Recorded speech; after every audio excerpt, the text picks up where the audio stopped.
नमस्कार मित्रांनो, फायनली मी आता आलो आहे तोंडणे या गावी. तर बेवड्याक मान देणारे आपले संदीप दादा हे आपल्यासोबत आहेत. तर आपण त्यांना भेटूया, बघूया आपण त्यांच्याशी संवाद साधूया. कोण म्हणता बेवड्यास मान नाही, कोण म्हणता बेवड्यास मान नाही. ही काय मानच आहे ना, आणि तुम्ही म्हणता बेवड्यास मान नाही. हा, कोण म्हणता बेवड्यास मान नाही. कबूल आहे, आम्ही गटारात पडताव, खड्ड्यात पडताव. अरे पण गटारने खड्डे खोदूच नका ना, आम्ही पडलाच नसतो ना. आणि तुम्ही म्हणता बेवड्यास मान नाही. मी सांगते बेवड्यास मान आहे. रस्त्यात उभं होतोय, समोरनं एसटी आली, एसटी घात दाखवलंय, एसटी एकट्यासाठी थांबली, आणि तुम्ही म्हणता बेवड्यास मान नाही. कोण म्हणता बेवड्यास मान नाही. मी सांगतोय बेवड्यास मान आहे. एसटी थांबली, कंडक्टरांनी एकट्यासाठी दरवाजा उघडल्यान, आणि तुम्ही म्हणता बेवड्यास मान नाही. कोण म्हणता बेवड्यास मान नाही. दरवाजा उघडल्यान असं लटपटत होतंय, पडू नये ना म्हणून कॉलर धरल्याने सांभाळून आत घेतल्यान, आणि तुम्ही म्हणता बेवड्यास मान नाही. आत गेले तर काय एसटी फुल, अरे मी आणखीन फुल. कसं बसू आत गेलंय, पाठच्या बाकडाजवळ गेलंय, पाठचा बाकडा फुल, मी शापत फुल. मी बसून जाणार, एवढ्या ती सीटवरची माणसं उठलीत आणि एकट्या सीट बसून गेले नाही. तुम्ही म्हणता बेवड्याक मान नाही. कोण म्हणता बेवड्याच मान नाही. सीटवर एकटंच होतोय, सरळ झोपलंय. समोरनं आलो कंडक्टर, म्हणतात तिकाट. माझ वाटला याचा चकना संपला की काय, म्हणून घातलंय खिशात हात, काढलंय तिकटाचं गोळून ठेवल्या हातावर. कानाखाली मारल्या ना माझ्या, पण मी पण काय सोडलंय नाही. घेतलंय मुटको आणि मारलंय नाकावर. आई शपथ सांगतोय, माझ्या एकट्यासाठी गाडी पोलीस स्टेशनला नेली, माहिती आहे. ती म्हणतात बेवड्याक मान नाही. कोण म्हणतात बेवड्याक मान नाही. पोलिसांनी लांबूनच बघितल्यानी, म्हटल्यानी हे बेवडो आहे, काय कामाचं नाही. एका मिनिटात सोडल्यानी, एका मिनिटात कोणाला सोडतात पोलीस स्टेशनला, मास्क सोडल्यानी. आणि ती म्हणतात बेवड्याक मान नाही. ठिकाणा बाहेर आलोय, असं लटपटत होतंय.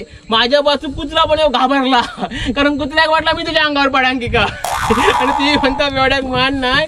अरे सरकारची अर्थव्यवस्था आमच्यावर चालता, ती म्हणतात बेवड्याक मान नाही. खयचो पण कार्यक्रम असू देत, आधी आमची सोय करतो, नंतर जेवणाची पंगत लावतो. ती म्हणतात बेवड्याक मान नाही. पोलिसांना बाहेर आलोय, त्यांची गाडी घेतली आणि धूम ठोकलंय. समोरनं आला प्रेत, माझी गाडीचा प्रेताक ठोकली, प्रेत झाला आडवा. सगळी माणसं मारूक लागली. म्हटलं हात नाही लावायचो, जो पडलो तो काय बोलत नाही, तुम्ही कशा बोलता.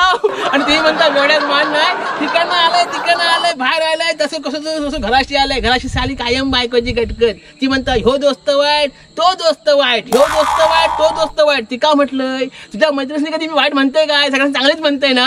आणि ती म्हणतात बेवड्याक मान नाही. कोण म्हणतात बेवड्याक मान नाही. अरे माझी बायको काय का इतरांच्या बायका काय 100-200ची खरेदी करतात, ती सांगीत सुटतात, आम्ही शॉपिंग केला. अरे आम्ही बघा 1000-2000 दारू पिताव, किचट नाही, बोंबट नाही, गपचूप झपताव. आणि ते म्हणता बेवड्याक मान नाही. कोण म्हणता बेवड्याच मान नाही. अरे अख्खा जग म्हणता बायका आपली चूक मान्य करत नाही. माझी बायको दररोज चूक मान्य करतात, ती दररोज म्हणता चूक झाली तुमच्याशी लग्न करून. आणि ती म्हणता बेवड्याक मान नाही. माझी बायको कधी कोपी जाता, म्हणता घराशी या, पोर बॅगर अडताय, पोराक घ्या. म्हटलं पोराक घेतय, पोराक 2 मिनिटात चूप करतोय. पोरग्याक घेतलंय, पोरगाक 2 मिनिटात चूप केलंय. कसा विचारा, काढलंय क्वार्टर, दिलंय पोराक बुधभर, पोरगा शिलीप. आणि ती म्हणता बेवड्याक मान नाही. धन्यवाद. सोबत भेट झाली आणि आता परतीचा प्रवास. आता निघूया आपल्या घराकडे. तर संदीप दादा काय बोलाल आपल्या व्ह्यूअर्ससाठी, काय ते बोला. व्ह्यूअर्ससाठी म्हणजे काय, आपल्या दादाच्या आणि माझ्या चॅनलला सबस्क्राईब करा, लाईक करा आणि आनंद घ्या. मुळात आधी आनंद घ्या व्हिडिओचा. हां, म्हणजे काय होतंय, समाधान आणि विश्रांती हे तुम्हाला गरजेचं आहे. आता आपल्या माझ्या आयुष्याला, तुमच्या आयुष्याला तर समाधान विश्रांती गरजेचं. त्याच्यामुळे आमचे व्हिडिओ बघा, तुम्हाला समाधान आणि विश्रांती नक्कीच मिळणार. आणि आम्ही आमच्या व्हिडिओच्या माध्यमातून तुमचं आम्ही 100% मनोरंजन करण्याचा प्रयत्न 100%. आणि मुळात इथे येण्याचं कारण होतं की संदीप दादांना भेटायचं सुद्धा होतं. आणि आपल्याला एक गाणं करायचं आहे, अवखळशा या वाऱ्यावरी. तर त्या गाण्याचं प्लॅनिंग म्हणजे कशा प्रकारे काय होईल है ना दादा. हो नक्की. त्यासाठी आता आम्ही फक्त येणार आहोत, तर सर्वस्व जे काय ते संदीप दादाच बघणार आहेत. आम्ही फक्त येणार कॅमेरा घेऊन, जे काय आहे, जे लागतील आपल्याला प्रॉपर्टीज लागतील किंवा काय लागतील ते संदीप दादा बघणार आहेत. इवन परमिशन समजा काय असेल ते रत्नागिरी स्टेशनचंच ते फक्त आपल्याला महत्त्वाचं आहे. ते बघूया आता काय होतं.